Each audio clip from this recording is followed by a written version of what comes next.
अंत्योदय गृह योजनार शुभारंभ पूरण हेब पक्का घरर आशा विकसित हेब आम ओडिशा।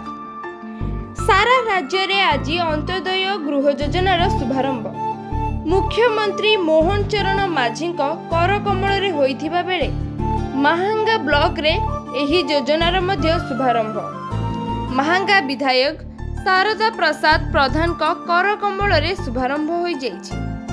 विधायक श्री प्रधान जोगदेई भिन्नक्षम विधवा रोगक्रांत शहीद परिवार घर पोड़ी हाथी उपद्रव्य बन्या बात्या क्षतिग्रस्त योग्य परिवार को अग्राधिकार भितरे गृह मंजूर करा जाइछि बोली कहिबा सह प्रधानमंत्री नरेंद्र मोदी द्वारा एही योजना को भूयसी प्रशंसा करथिले। अन्यमानक मध्यरे अतिथि भावे भारप्राप्त बीडीओ सूर्यकांत राउत ब्लॉक वित्त अधिकारी कल्पतरु मंगराज जोग देइथिले।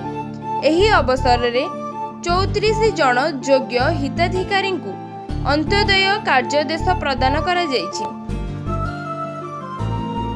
उक्त कार्यक्रम रे डीपीसी संघमित्रा नायक जीपीओ जन्मेजय राउत सहकारी निर्वाही जंत्र संदीप दास एपीओ रामानुजन महाराणा सीपी अशोक प्रतिहारी समेत ब्लॉक कर्मचारी बहु एसएचजी ग्रुप सदस्य और हिताधिकारी माने उपस्थित थिले। एने आम प्रतिनिधि पचारिबारु सेमाने जहा कुहंती आसंतु सुनिबा। जनप्रिय मुख्यमंत्री मोहन माझी सरकार एक सर्वबृहत स्वाधीनता परठू आज पर्यंत सबू सरकार सबुठारु बृहत परिकल्पना सफल होगा जाऊँगी। ओडिशा रे वंचित होइथिबा विभिन्न वर्गर गरीब हिताधिकारी मानकु आज राज्यर मुख्यमंत्री घर देवाई आनुष्ठानिक उद्घाटन कले अंत्योदय गृह योजना एवं से परिप्रेक्षी आम अंचल मध्य आज खुशीर माहौल अच्छी जे आवास योजना आंदोलन में महांगा ब्लॉक मध्य समूह भाग थिला। भारतीय जनता पार्टी सरकार दीर्घ दिन आंदोलन पर आज ये सरकार मोहन माझी सरकार सफल करिशा